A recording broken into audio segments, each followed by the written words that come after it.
Okay, what's up YouTube? How you guys doing? Today I want to talk about context in League of Legends and how important that is.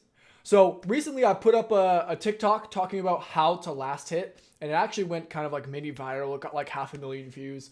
And I got a bunch of comments, and one of the comments was, "Hey JS, how much CS is good CS for an ADC at Diamond 1?"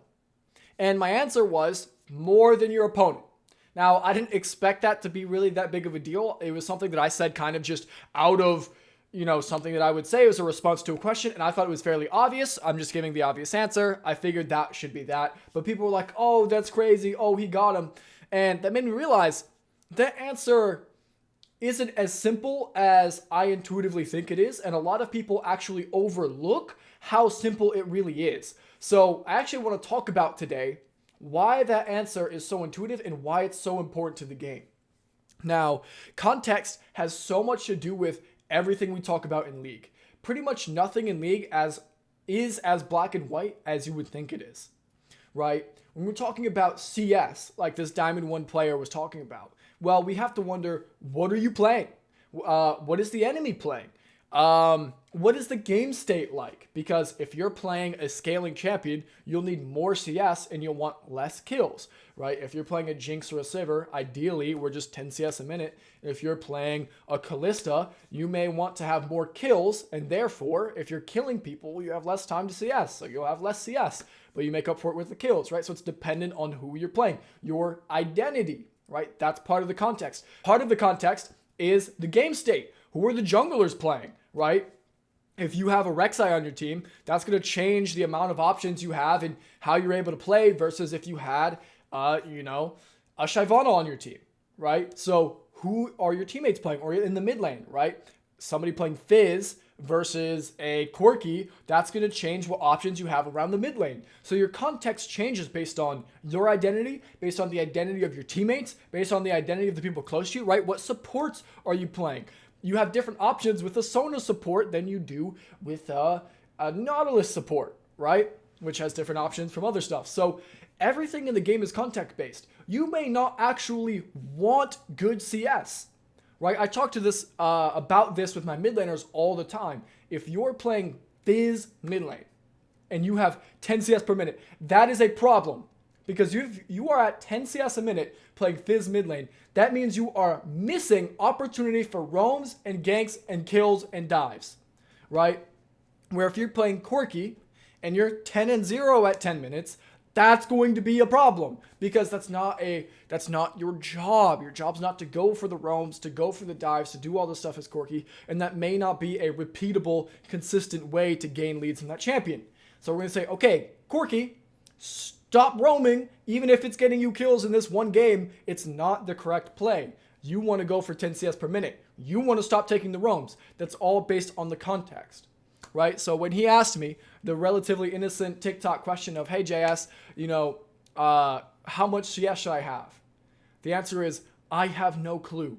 I need context. Who are you playing? What game is it in? Who are the supports? Who are the jungles? Who are you playing against? Right? What is your goal? What is your learning objective? All of these different kinds of questions, right? Now, this is so important because this applies to everything in League. Stats are incredibly misleading by themselves. Stats are useless in a vacuum, right? If you just look at somebody's kills per game, it doesn't mean anything. If you get their CS per game by itself, it doesn't mean anything. You have to look at everything in the context of the story, right? If they have 10 CS per minute, and they're playing Corki, and the game lasted a long time, that's awesome. Good job. You did your job. And that's really what we're trying to do in League. We're trying to ask, how can I do my job to my best ability? So when we're reviewing our own games, or we're asking, does this play make sense, right? Do I build this item? It depends, right? Everything revolves around identity. Each champion, each item has this identity that goes along with it, that in the right context, that identity makes a lot of sense, right?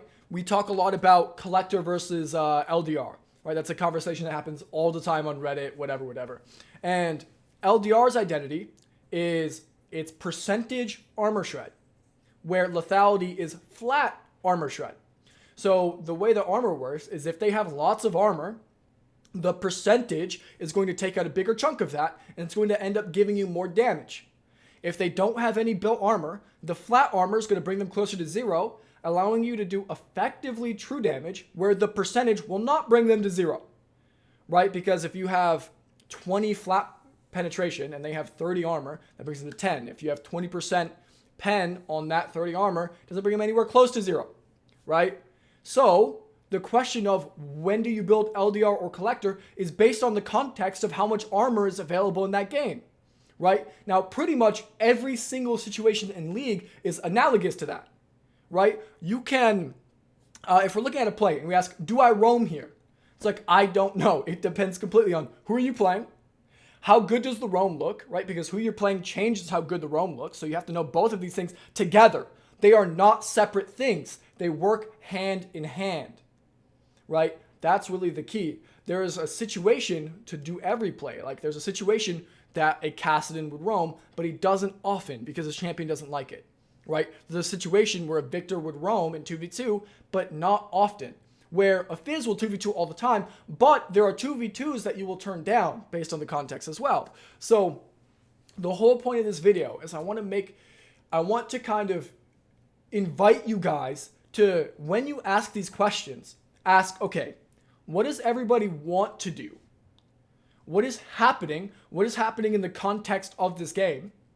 And through that, what is my hypothesis? And then bring me the question. Right, if you're a Diamond 180C main and you're asking how much CS should I have, you should know better, right?